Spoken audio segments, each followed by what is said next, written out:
हाँ जी बच्चों, good morning, सत श्री अकाल। ठीक हो सारे? अच्छा बच्चों, अज आप टॉपिक करन जा रहे हैं वो हैगा संख्यावां, नंबर्स। ठीक है ना। ये टॉपिक तुहाडा हैगा चौथी पंजवीं तो शुरू होकर 9वीं 10वीं तक तुहानूं काम देना है। ठीक है, ज़्यादातर काम होंदा है सारी क्लासां बहुत ही कॉमन टॉपिक है, सारे मत साझा है, हरेक दे काम वाला टॉपिक है। ठीक है ना। आम तौर पर बच्चे इन्हां दे विच संख्यावां विच उलझे रहंदे ने। तो अज आप बड़ी क्लैरिटी दे नाल पूरा वधिया तरीके नाल तुहानूं अज संख्यावां बारे समझांगे आप। ठीक है जी। तो सब तो पहला आप पढ़ते हैं अंक, डिजिट, अंक। अंक की होंगे है जिवें 0 1 2 3 4 5 6 तो लैके 9 तक साढ़े कोल अंक है। सारे कितने अंक बनते हैं? 10 अंक बनते हैं बच्चों। कितने अंक बनते सारे? 10 अंक। ठीक है ना। तो सारिया जो संख्यावां हैं वो इन्हें 10 अंक तो मिलकर बनदियां ने। कितने आप 2 अंक इकट्ठे करते, 2 अंक की संख्या बन गई, जिवें 2 ते चौका ले लिया 24 बन गई। ठीक है। 3 अंक इकट्ठे कर ले तो 234 बन गई, 3 अंकों वाली संख्या बन गई। 4 अंक इकट्ठे कर ले, 4 अंकों वाली संख्या बन गई, 5 अंकों वाली संख्या बन गई। ठीक है। इस तरह जो असीं अंकों को जोड़ के संख्या बनती है, 2 अंक 3 अंक जो भी असीं चाहुंदे उस संख्या असीं बना सकते हैं। पर मूल ये बेस कार्ड ये अंक ये 10 अंक ਜਿਹੜੇ ਅਸੀਂ ਵਰਤ ਰਹੇ ਆਪਾਂ, ਇਹਨਾਂ ਤੋਂ ਸਾਰੀਆਂ ਸੰਖਿਆਵਾਂ ਮਿਲ ਕੇ ਬਣਦੀਆਂ ਹਨ। ਠੀਕ ਹੈ। ਜੇ ਅਸੀਂ ਕਹੀਏ ਵੀ ਇਹਨਾਂ ਚੋਂ ਹੁਣ ਆਪਾਂ ਸਾਰਾ ਛੋਟਾ ਅੰਕ ਕਿਹੜਾ ਹੈ? 0 ਆ ਗਈ। ਠੀਕ ਹੈ। ਉਧਰ ਕਿਹੜਾ ਅੰਕ ਸਾਰਿਆਂ ਨਾਲੋਂ ਵੱਡਾ ਅੰਕ ਕਿਹੜਾ? 9 ਹੈ।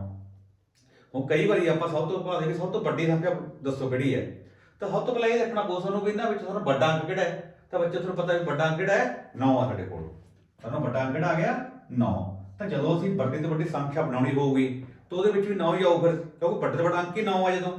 ਤਾਂ ਜਦੋਂ ਤੁਹਾਨੂੰ ਕੋਈ ਪੁੱਛੇ ਵੀ ਵੱਡੀ ਤੋਂ ਵੱਡੀ ਇੱਕ ਅੰਕ ਦੀ ਸੰਖਿਆ ਕਿਹੜੀ ਹੈ, ਉਹ 9 ਹੈ। ਆਹ ਦੇਖਿਆ ਆਪਾਂ। ਪਰ 2 ਅੰਕ ਦੀ ਵੱਡੀ ਤੋਂ ਵੱਡੀ ਕਿਹੜੀ ਹੈ?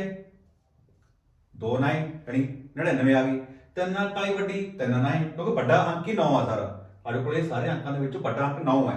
ਇਹਦੇ ਵਾਸਤੇ ਕੱਲੇ 9 ਹੀ ਆਉਣਗੇ। 3 ਅੰਕ ਵਾਲੀ ਵੱਡੀ ਸੰਖਿਆ 3 9 ਹੋ ਗਏ। 4 ਅੰਕ ਵਾਲੀ ਵੱਡੀ ਸੰਖਿਆ 9999, यानी ਵੱਡਾ ਅੰਕ 9 ਹੈ।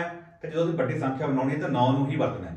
ਠੀਕ ਹੈ ਜੀ। ਉਹ ਤੋਂ ਇੱਕ ਛੋਟੀ ਸੰਖਿਆ, ਹੁਣ ਤੁਹਾਨੂੰ ਪਤਾ ਵੀ ਛੋਟਾ ਅੰਕ ਜਿਹੜਾ 0 ਤੇ 1 ਹੈ, ਇੱਥੇ ਬੜੇ ਲੋਕ ਉਹਦੇ ਆ ਸੀ 0 ਤੇ 1। ਠੀਕ ਹੈ। ਜਦੋਂ ਛੋਟੀ ਸੰਖਿਆ ਬਣਾਉਣੀ ਹੈ, ਜੋ ਕੱਲੀ 0 ਦਾ ਕੋਈ ਮੁੱਲ ਨਹੀਂ ਹੈਗਾ, ਕੱਲੀ ਜਦੋਂ 0 ਹੀ ਹੈ, ਸਿਫਰ ਹੀ ਰਹਿਣੇਗਾ ਉਹ। ਠੀਕ ਹੈ ਨਾ। ਜਦੋਂ 1 ਦੇ ਨਾਲ ਹੈ ਉਹ ਲੱਗ ਜੇ ਤਾਂ ਮੁੱਲ ਵੈਲਿਊ ਜਿਹੜੀ ਵਧੀ ਜਾਂਦੀ ਹੈ, ਮੁੱਲ ਵੱਧਦਾ ਹੈ। ਤੁਹਾਨੂੰ ਇਹ ਸਾਰੇ ਛੋਟੀ ਸੰਖਿਆ ਲਿਖਾਂਗੇ ਆਪਾਂ। ਠੀਕ ਹੈ ਨਾ। 0 2 ਅੰਕ ਮੰਨ ਲਓ ਸਾਰੇ ਛੋਟੀ ਸੰਖਿਆ ਲਿਖਣੀ ਹੈ ਅਸੀਂ, ਤਾਂ 2 ਅੰਕ ਵਾਲੀ ਸਾਰੇ ਛੋਟੀ ਸੰਖਿਆ ਕਿਹੜੀ ਹੈ? 1 ਨਾਲ ਕੀ ਲੱਗੀ 0 ਯਾਨੀ 10। ਠੀਕ ਹੈ। 3 ਅੰਕ ਵਾਲੀ ਛੋਟੀ ਕਿਹੜੀ ਹੈ? 1 2 0 ਯਾਨੀ 100, ਕਿਉਂਕਿ ਛੋਟੇ ਅੰਕ ਦੋਨੋਂ ਹੈ 0 ਤੇ 1। 4 ਅੰਕ ਵਾਲੀ ਛੋਟੀ ਸੰਖਿਆ ਕਿਹੜੀ ਹੈ? 1 1 ਤੇ 3 ਨਾਲ 0 ਲੱਗ ਜਾਣੀ। ਇਸ ਤਰੀ 5 ਅੰਕ ਵਾਲੀ 1 ਨਾਲ 4 0 ਲੱਗ ਜਾਣੀਆਂ। 6 ਅੰਕ ਵਾਲੀ ਛੋਟੀ ਯਾਨੀ ਜਦੋਂ ਛੋਟੀ ਤੋਂ ਛੋਟੀ ਸੰਖਿਆ ਲਿਖਣੀ ਹੈ ਆਪਾਂ ਤਾਂ 1 ਨਾਲ 0 ਲੱਗਣੀ ਹੈ। ਜਦੋਂ ਵੱਡੀ ਤੋਂ ਵੱਡੀ ਸੰਖਿਆ ਲਿਖਣੀ ਹੈ ਤਾਂ ਉਦੋਂ ਇਕੱਲੇ ਨਾ ਆਉਣੇ। ਠੀਕ ਹੈ ਜੀ। ਸਮਝ ਲੱਗੇ ਸਾਰੇ ਬੱਚਿਆਂ ਨੂੰ? ਓਕੇ, ਚਲੋ ਅੱਗੇ ਚੱਲਦੇ ਹਾਂ। ਅੱਗੇ ਆ ਗਏ ਸਾਡੇ ਸੰਖਿਆਵਾਂ ਕਰਦੇ ਹਾਂ। ਪਹਿਲਾਂ ਅਸੀਂ ਅੰਕ ਕਰੇ ਸੀਗੇ, ਅੰਕਾਂ ਦੇ ਵਿੱਚੋਂ ਵੀ ਸੰਖਿਆਵਾਂ ਬਣਦੀਆਂ ਨੇ। ਅੱਗੇ ਫਿਰ ਸੰਖਿਆਵਾਂ ਦੀਆਂ ਕਈ ਕਿਸਮਾਂ ਨੇ। ਠੀਕ ਹੈ। ਉਹਨਾਂ ਵਿੱਚ ਸਭ ਤੋਂ ਪਹਿਲਾਂ ਜਿਹੜੀ ਆਉਂਦੀ ਹੈ ਉਹ ਹੈਗੀ ਪ੍ਰਾਕਿਰਤਕ ਸੰਖਿਆ। ਪ੍ਰਾਕਿਰਤਕ, ਇਹਨੂੰ ਅਸੀਂ ਨੈਚੁਰਲ ਨੰਬਰ ਵੀ ਕਹਿੰਦੇ ਨੇ, ਇੰਗਲਿਸ਼ ਵਿੱਚ ਕੀ ਬੋਲਦੇ ਆ? Natural number. ਕਾਊਂਟਿੰਗ ਨੰਬਰ ਵੀ ਕਹਿੰਦੇ ਨੇ, ਕਿਉਂਕਿ ਗਿਣਤੀ ਕਰਦੇ ਹਾਂ ਉਹਨਾਂ ਦੇ ਵਿੱਚ ਅਸੀਂ। ਠੀਕ ਹੈ। ਔਰ ਕਿੱਥੇ ਸ਼ੁਰੂ ਹੁੰਦੀ ਹੈ? 1 ਤੋਂ ਲੈ ਕੇ 1 2 3 4, ਕੋਈ ਅੰਤ ਨਹੀਂ ਹੈਗਾ। ਠੀਕ ਹੈ ਨਾ। ਔਰ ਸਟਾਰਟ ਕਿੱਥੋਂ ਹੁੰਦੀ ਹੈ? ਸ਼ੁਰੂ ਕਿੱਥੋਂ ਹੁੰਦੀ ਹੈ? 1 ਤੋਂ। ਤਾਂ ਅਸੀਂ ਕਹਿ ਸਕਦੇ ਹਾਂ ਵੀ ਜਿਹੜੀ ਸਾਰਿਆਂ ਨਾਲੋਂ ਛੋਟੀ ਪ੍ਰਾਕਿਰਤਕ ਸੰਖਿਆ ਹੈ ਉਹ 1 ਹੈ। ਕਿਸੇ ਵੱਡੀ ਥੋੜੀ ਲਿਖ ਸਕਦੇ ਹਾਂ? ਉਤਰਾ ਕੋਈ ਨਹੀਂ ਲਿਖ ਸਕਦਾ। ਤੁਹਾਨੂੰ ਨਹੀਂ ਪਤਾ ਕਿੱਥੇ ਖਤਮ ਹੁੰਦੀ ਹੈ, ਕਿੱਥੇ ਖਤਮ ਨਹੀਂ ਹੋ ਰਹੀਆਂ। ਠੀਕ ਹੈ ਜੀ। ਤਾਂ ਇਹ ਸੀਗੀਆਂ ਪ੍ਰਾਕਿਰਤਕ ਸੰਖਿਆਵਾਂ। ਕੀ ਕਹਿੰਦੇ ਨੇ ਅਸੀਂ? ਨੈਚੁਰਲ ਨੰਬਰ ਕਹਿ ਦਿੰਦੇ ਹਾਂ, ਕਾਊਂਟਿੰਗ ਨੰਬਰ ਵੀ ਕਹਿ ਦਿੰਦੇ ਹਾਂ ਇਹਨਾਂ ਨੂੰ, ਗਿਣਤੀ ਕਰਦੇ ਇਹਨਾਂ ਦੇ ਨਾਲ। ਅਗਲਾ ਆ ਗਿਆ ਸਾਡੇ ਕੋਲ ਜੀ ਪੂਰਨ ਸੰਖਿਆਵਾਂ। ਠੀਕ ਹੈ। ਪੂਰਨ ਸੰਖਿਆਵਾਂ ਦਾ ਨੈਚੁਰਲ ਸੰਖਿਆਵਾਂ ਨਾਲੋਂ ਜਿਹੜੀ ਪ੍ਰਾਕਿਰਤਕ ਸੰਖਿਆਵਾਂ ਨੂੰ ਇੱਕ ਸੰਖਿਆ ਦਾ ਫਰਕ ਹੈ। ਕਿਹੜੀ ਹੈ? ਕਿ 0 ਐਡ ਕਰ ਦਿੰਦੇ ਨੇ, ਇੱਕ 0 ਹੋਰ ਜੋੜ ਦਿੰਦੇ ਨੇ ਇਹਦੇ ਵਿੱਚ। ਤਾਂ ਜਿਹੜੀਆਂ ਸਾਡੀਆਂ ਪੂਰਨ ਸੰਖਿਆਵਾਂ ਉਹ ਕਿੱਥੇ ਸ਼ੁਰੂ ਹੁੰਦੀਆਂ? 0 ਤੋਂ ਸ਼ੁਰੂ ਹੁੰਦੀਆਂ ਬੱਚੋ। ਠੀਕ ਹੈ ਨਾ। ਤੇ 0 ਸਾਰਾ ਛੋਟੀ, ਜੇ ਤੁਹਾਨੂੰ ਕੋਈ ਪੁੱਛਦਾ ਹੈ ਕਿ ਸਾਰਾ ਛੋਟੀ ਸੰਖਿਆ ਕਿਹੜੀ ਹੈ ਪੂਰਨ ਸੰਖਿਆ ਤੋਂ, ਕਿਹੜੀ ਹੈਗੀ ਹੈ? 0। ਕੀ ਅਸੀਂ ਵੱਡੀ ਤੋਂ ਵੱਡੀ ਪੂਰਨ ਸੰਖਿਆ ਲਿਖ ਸਕਦੇ ਹਾਂ? ਉੱਤਰ ਹੈਗਾ ਨੋ, ਨਹੀਂ ਲਿਖ ਸਕਦੇ। ਠੀਕ ਹੈ ਨਾ। ਵੱਡੀ ਤੋਂ ਵੱਡੀ ਸੰਖਿਆ ਅਸੀਂ ਨਹੀਂ ਲਿਖ ਸਕਦੇ ਕਿਉਂਕਿ ਸਾਨੂੰ ਪਤਾ ਨਹੀਂ ਕਿੱਥੇ ਖਤਮ ਹੁੰਦੀਆਂ। ਠੀਕ ਹੈ ਨਾ। ਕੋਈ ਐਂਡ ਨਹੀਂ ਇਹਨਾਂ ਦਾ। ਉਸ ਤੋਂ ਬਾਅਦ ਪੂਰਨ ਸੰਖਿਆਵਾਂ ਤੋਂ ਬਾਅਦ ਅਗਲਾ ਜਿਹੜਾ ਵਾਰ ਹੈਗਾ ਸੰਪੂਰਨ ਸੰਖਿਆਵਾਂ, ਜਾਂ ਪੂਰਨ ਅੰਕ ਕਹਿ ਦਿੰਦੇ ਆ, ਜਾਂ ਫਿਰ ਇਹਨੂੰ ਸੰਪੂਰਨ ਸੰਖਿਆਵਾਂ ਕਹਿ ਦਿੰਦੇ ਆ। ਠੀਕ ਹੈ। ਅਸੀਂ ਇਹਨਾਂ ਨੂੰ ਕਹਿੰਦਾ ਰਿਪੀਟ ਕਰਦੇ ਹਾਂ, ਅਸੀਂ ਨੋਟ ਕਰਦੇ ਹਾਂ W। ਠੀਕ ਹੈ। ਹੋਲ ਨੰਬਰ ਕਹਿ ਦਿੰਦੇ ਇੰਗਲਿਸ਼ ਕੀ ਬੋਲਦੇ ਇਹਨੂੰ? Whole number. ਠੀਕ ਹੈ। ਤੇ ਇਹ ਕਿੱਥੋਂ ਸਟਾਰਟ ਹੁੰਦੇ ਆ? 0 ਤੋਂ। ਹੋਲ ਨੰਬਰ ਸਟਾਰਟ ਹੋ ਰਹੇ ਆ 0 ਤੋਂ, ਐਂਡ ਕੋਈ ਨਹੀਂ ਹੈਗਾ। ਠੀਕ ਹੈ। ਜਿਹੜਾ ਸਮਾਲੈਸਟ ਹੋਲ ਨੰਬਰ ਹੈ 0 ਹੈ, ਜਿਹੜੀ ਸਭ ਤੋਂ ਜਿਹੜੀ ਛੋਟੀ ਪੂਰਨ ਸੰਖਿਆ ਉਹ 0 ਹੈ। ਸਮਾਲੈਸਟ ਨੈਚੁਰਲ ਨੰਬਰ ਜਿਹੜਾ 1 ਹੈ। ਅੱਗੇ ਕੀ ਹੈਗਾ? ਸੰਪੂਰਨ ਸੰਖਿਆ। ਸੰਪੂਰਨ ਤੇ ਕੀ ਹੈਗਾ? ਇਹਨੂੰ ਅਸੀਂ ਕਾਹਦੇ ਨਾਲ ਰਿਪਰੈਜ਼ੈਂਟ ਕਰਦੇ ਹਾਂ? I ਨਾਲ। ਤੇ Z ਨਾਲ ਵੀ ਲਿਖ ਦਿੰਦੇ ਕਈ ਵਾਰੀ, Z ਨਾਲ ਵੀ ਲਿਖਿਆ ਜਾਂਦਾ। ਠੀਕ ਹੈ। ਇੰਟੀਜ਼ਰ ਇੰਟੀਜ਼ਰ ਦੇ ਵਿੱਚ ਕੀ ਆਉਂਦਾ ਹੈ ਜਾਂ ਸੰਪੂਰਨ ਸੰਖਿਆਵਾਂ ਦੇ ਵਿੱਚ ਕੀ ਆਉਂਦਾ ਹੈਗਾ, ਪੂਰਨਕ ਵੀ ਕਹਿ ਦਿੰਦੇ ਇਹਨਾਂ ਨੂੰ ਅਸੀਂ। ਕੀ ਆਉਂਦਾ ਇਹਦੇ ਵਿੱਚ? 0 ਸਾਰੇ ਪੋਜ਼ਿਟਿਵ, ਜਿਵੇਂ ਕਹਿੰਦੇ ਹੁੰਦੇ ਆ ਕੁਝ ਲੋਕ ਪੋਜ਼ਿਟਿਵ ਹੁੰਦੇ ਆ, ਕੁਝ ਲੋਕ ਨੈਗੇਟਿਵ ਵੀ ਹੁੰਦੇ ਆ, ਤੇ ਕੁਝ ਲੋਕ ਇਸ ਤਰ੍ਹਾਂ ਨਿਊਟਰਲ ਹੀ ਹੁੰਦੇ ਆ, ਠੀਕ ਹੈ ਨਾ, ਉਹ ਕਿਸੇ ਪਾਸੇ ਦੇ ਨਹੀਂ ਹੁੰਦੇ। ਇਸ ਤਰ੍ਹਾਂ ਸੰਖਿਆਵਾਂ ਨੂੰ ਵੀ ਅਸੀਂ ਸੰਪੂਰਨ ਸੰਖਿਆਵਾਂ ਦੇ ਵੰਡਿਆ ਹੋਇਆ ਹੈ, ਪੋਜ਼ਿਟਿਵ ਲੋਕਾਂ ਦੇ ਵਿੱਚ, ਨੈਗੇਟਿਵ ਲੋਕਾਂ ਦੇ ਵਿੱਚ ਤੇ ਨਿਊਟਰਲ ਉਦਾਸੀਨ ਲੋਕਾਂ ਦੇ ਵਿੱਚ, ਠੀਕ ਹੈ ਨਾ, ਤਿੰਨ ਹਿੱਸੇ 'ਚ ਵੰਡਿਆ ਹੋਇਆ ਹੈ। ਯਾਨੀ ਸਾਰੇ ਪਲੱਸ ਦੀਆਂ ਰਕਮਾਂ, ਸਾਰੀਆਂ ਮਾਈਨਸ ਦੀਆਂ ਤੇ ਜ਼ੀਰੋ ਸਮੇਤ, ਇਹਨਾਂ ਸਾਰਿਆਂ ਨੂੰ ਕੀ ਕਹਿੰਦੇ ਆ ਅਸੀਂ? ਸੰਪੂਰਨ ਸੰਖਿਆਵਾਂ, ਠੀਕ ਹੈ। ਟੀਜ਼ਰ ਕਹਿ ਦਿੰਦੇ ਆ, ਜ਼ੈਡ ਨਾਲ ਰਿਪਰੈਜ਼ੈਂਟ ਕਰਦੇ ਆ ਇਹਨੂੰ, ਜ਼ੈਡ। ਅਗਲਾ ਹੈਗਾ ਇਸ ਤੋਂ ਅੱਗੇ ਹੈਗਾ ਪ੍ਰਮੇୟ ਸੰਖਿਆਵਾਂ। ਪ੍ਰਮੇୟ ਸੰਖਿਆਵਾਂ ਨੂੰ ਅਸੀਂ ਰੈਸ਼ਨਲ ਨੰਬਰ ਕਹਿੰਦੇ ਨੇ, ਇੰਗਲਿਸ਼ ਵਿੱਚ ਕੀ ਕਹਿੰਦੇ ਨੇ ਇਹਨੂੰ? ਰੈਸ਼ਨਲ ਨੰਬਰ ਵੀ ਕਿਹਾ ਜਾਂਦਾ ਹੈ, ਪ੍ਰਮੇୟ ਸੰਖਿਆਵਾਂ, ਠੀਕ ਹੈ। ਇਹਨੂੰ ਕਾਹਦਾ ਰਿਪਰੈਜ਼ੈਂਟ ਕਰਦੇ? ਕਿਉ ਨਾਲ, ਕਿਉ ਨਾਲ ਨੂੰ ਦਰਸਾਉਂਦੇ ਆ ਅਸੀਂ। ਔਰ ਜਿਨ੍ਹਾਂ ਨੂੰ ਅਸੀਂ ਪ੍ਰਮੇୟ ਸੰਖਿਆਵਾਂ ਹੁੰਦੀਆਂ ਕੀ ਬੱਚਿਓ?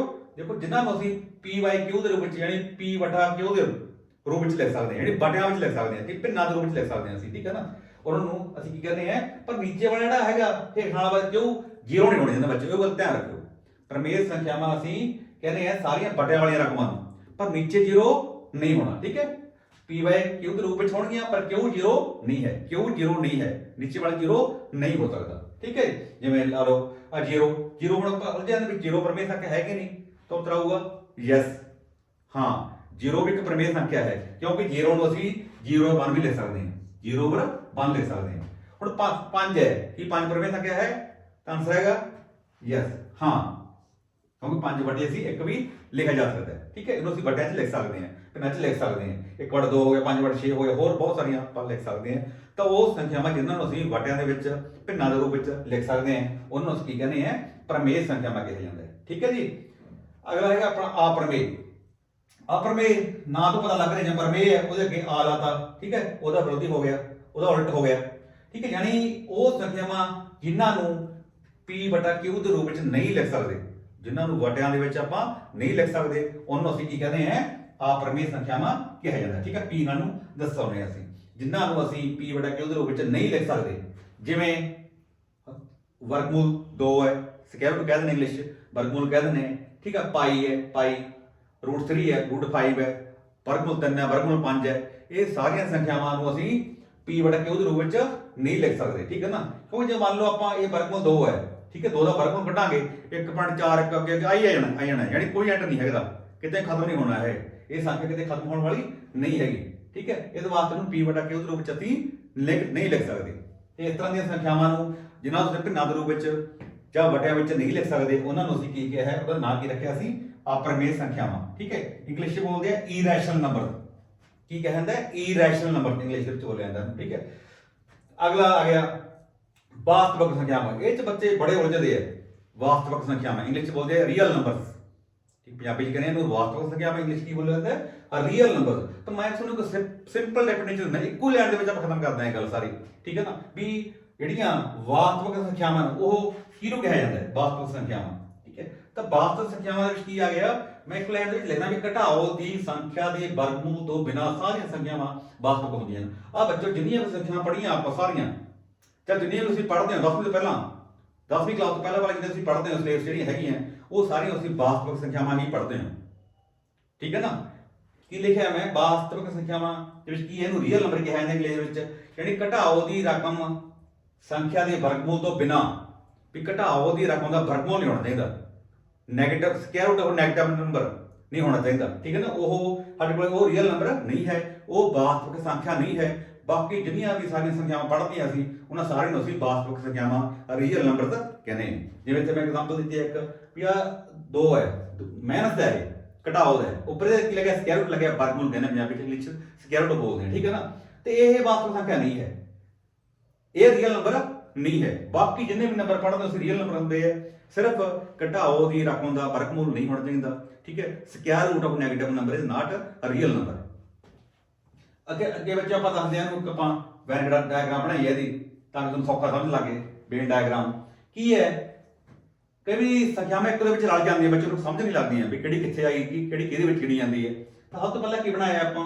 ਆਹ ਸਾਰਾ ਛੋਟਾ ਜਿਹੜਾ ਸਰਕਲ ਹੈ, ਸਾਰਾ ਛੋਟਾ ਜਿਹੜਾ ਚੱਕਰ ਹੈ, ਇਹ ਕੀ ਲਿਖਿਆ ਮੈਂ? ਪ੍ਰਕਿਰਤਕ ਸੰਖਿਆਵਾਂ ਲਿਖੀਆਂ ਹੋਈਆਂ, ਨੈਚੁਰਲ ਨੰਬਰ, ਠੀਕ ਹੈ। ਉਸ ਤੋਂ ਵੱਡਾ ਚੱਕਰ ਕੀ ਲਿਖਿਆ ਹੈ? ਉਸ ਵੱਡੇ ਚੱਕਰ ਵਿੱਚ ਕੀ ਆਉਂਦੀਆਂ? ਸਾਰੀਆਂ ਪੂਰਨ ਸੰਖਿਆਵਾਂ ਆਉਂਦੀਆਂ। ਤਾਂ ਵੱਡੇ ਚੱਕਰ ਦੇ ਵਿੱਚ ਪੂਰਨ ਸੰਖਿਆਵਾਂ ਆਉਂਦੀਆਂ ਸਾਰੇ 'ਚ।